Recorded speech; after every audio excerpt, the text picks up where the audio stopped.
I'm Lisa, the artist behind Lachri Fine Art. In today's tutorial, I'm going to be showing you how to paint wet into wet clouds using acrylic paint and an airbrush. If you haven't seen this painting yet, I will put a link here where you can check the full video out. Today we are just slowing down the clouds and really focusing on those. This was painted in acrylic paint using liquitex basics. I used an airbrush for misting water to keep the paint wet as I worked. Using the airbrush, you can keep the paint wet for hours on end.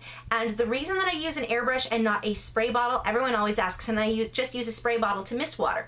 The problem with that is you get big heavy water droplets. And when you're trying to keep the canvas wet, when you go to blend it and a heavy water droplet was there, it will actually pull that paint off and you end up with a little hole where the paint should be, and you pretty much mess that all up. So it's not an ideal choice. The airbrush, you'll get a very, very fine mist. You don't have to have a full dual action airbrush like I've got. You can use one of the cheaper hobby kits that you can get on Amazon for fairly cheap. I will put a link in the video description so you can see the one that I'm talking about. But you just use it to mist water. You're just keeping it wet until you're done painting that area. The brushes that I'm using for this, for applying the paint, I'm just using a soft Taklon filbert brush for most of it. I am blending things out with a mop brush, and when I get to where I'm blending the wet over dry in the video, I am switching to a very stiff round brush. Just a quick tip, which I will talk about more in the painting, but when I get to the point where I've done most of the wet into the wet blending that I want, and I'm working wet paint over dry paint, the way that I'm doing is applying it with the softer brush. I'm using a smaller brush in the video, and blending it out with this one. Now these two have to balance each other out. If you've got your paint thinned down and you've got more water on this brush, you want this brush to be very dry. If this brush is a little bit damp, you want less water on this one. And that is something, there is no magical formula, you've just got to practice it out. The other thing to watch when you're blending out with this method, and I'm going to need to do a complete tutorial on that, I can already foresee this coming in the future, but when you blend out with this brush, I'm only blending my edges. The soft bottom edge I'm pulling down on these clouds. I'm leaving the upper edge pretty harsh so that I can have the detail with those clouds, and I'm just lightly blending out or doing little circles to pull down that paint. If you keep doing circles over and over and over again, you end up pushing all the paint around. You end up with a ring around the area that you're trying to blend. So again, when I put this on there, I'm only blending out the edge. I am not blending over the center area when I use these two brushes together. That is going to make way more sense in the video, and I'm definitely going to have to do a separate tutorial for this. If you guys have missed it, I also have a wet into wet blending tutorial that I did recently that you may want to watch, because I think that would help to see that first. I will put a link to that here too. If you're new to my channel, I have video critiques every Tuesday where I'm critiquing your original paintings or drawings, my own speed paintings, drawings, and tutorials every Wednesday. And coming up, I'm going to start having social media tips for artists every Thursday and vlogs each weekend. So make sure you subscribe, follow me on Facebook, Twitter, Instagram, Tumblr, all those social media sites. Links are below in the video description. You can keep up with news, my newest work, and see real-time clips of whatever it is I am currently working on. Now we can move on to the tutorial. I am starting off with yellow ochre and white and just laying down my light colors first. I'm going to keep this entire area wet by misting water with my airbrush so that I can continuously blend each color into the other, getting that very, very soft look.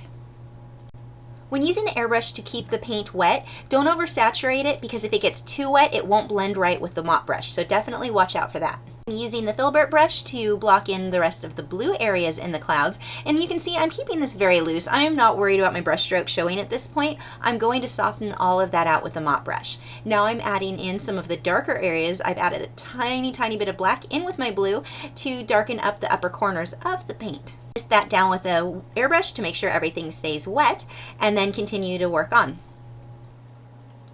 Coming through with raw umber and burnt umber. I think those are the colors I'm using. I'm not honestly positive. I don't pay attention when I'm painting, but pulling those browns in, notice that I'm not trying to smooth them out. All of my clouds at this point, I'm making sure to leave my brush stroke showing. That way when I come through with the mop brush, I end up with texture. You can see areas that are a little bit darker and a little bit lighter. You don't want solid brown, solid tan, solid anything, because you won't get the texture in the clouds or the depth in the clouds that you want. So by leaving this really, really messy, it's going to give me that much more depth. Remember, when you're using a mop brush, it works best when the mop brush is completely dry. If that mop brush starts getting really wet from pulling paint up, you want to clean that and dry it off. It just won't, it'll create more streaks if it's not clean and dry. I am still keeping the paint wet by misting with the airbrush as I work, and now I'm coming through and adding a little bit more detail with a smaller brush and some of the darker areas into the clouds. paint, I rarely worry about my color being exactly right. It's just a matter of contrast for me. If my color is a little bit off, I'll go back through and glaze it later on if I want it to be brighter or darker or whatever. But I'm not focusing and worrying about every little teeny color being the exact right. That's just how I paint. Others may have a different opinion on that, but I don't find it to be that important because I know I can glaze and adjust my color later on. It's a matter of contrast at this point. Here I'm just using a stiff brush to pull out the hairs that shed from my mop brush and keeping the canvas clean that way. And then going back over it with a mop brush to soften any smudges that I may have created when getting those hairs out. Now, while the paint is still wet, I'm hyping up the white in the clouds. I'm using straight white paint, again with the softer filbert brush, and just blocking in where I want those to go. This, because the paint has been wet this entire time, which is probably, I'd say maybe 40 minutes into the painting, it's going to blend very softly. There's no rush as long as I keep misting water over this. Once I get that little bit of extra detail with the white and some of the yellows that I've also added into the clouds, I'm coming back through with a mop brush to soften those edges out. I'm not trying to blend them completely into the blue or into the browns next to them. I'm just softening it out so that I get that blurry look. At this point, I've dried all my previous layers and I'm coming through with the filbert brush to apply the paint, and then I'm using that stiffer round brush that I showed you earlier in the video just to soften those edges out. When you're blending wet paint right up against dry paint, the mop brush isn't going to work for you. That's where you want to switch to that stiffer brush for softening those edges. And with that stiff brush, you don't want to try to blend the center areas, it's just those outside edges to soften them down. I'm now coming through to brighten up the inside area of the clouds with white, and the same thing, I'm applying it with the filbert brush and then I'm using that stiff round brush to soften the edges. I'm leaving the inside pretty harsh. The only time you're going to see me use the mop brush at this point is if I need to soften down the center. You don't want to try to soften your centers with that stiff brush. It'll just move all the paint to and out, so you end up with a ring, which is not pretty. All the paint on the canvas at this point is still dry. I'm going around different areas that I want to add more detail to, adding white paint, and while that paint is still dry, I use the round brush to soften and kind of smudge out the bottom edges. I'm leaving the upper edges pretty harsh so that I keep that puffy detail, but softening those bottom edges. One tip when you're doing this method, don't put little squiggly lines all over to where it looks like you have random worms. You want to make sure that you build depth or different shapes in there. So certain areas of the clouds need to be thicker and then thin out. Don't make a whole bunch of random lines. It won't look good. You want definitely to create different shapes in there so that it's thicker and then thins out and then is thicker in different areas. Very important. Now I'm coming back in with a reddish brown color into the clouds. I'm adding that paint in and then again using that round stiff brush to smudge out the edges. And still at this point, and really for the rest of the painting, I'm letting the paint dry in between layers. I'm not trying to keep everything wet like I was earlier on. You can continue to build and build and build your clouds in this way until you get the texture that you want. And the great thing is, if you have a few layers that come out terrible, don't feel like you ruined the painting, just keep building, because each of those layers is just going to build that much more texture and depth as you continue to work.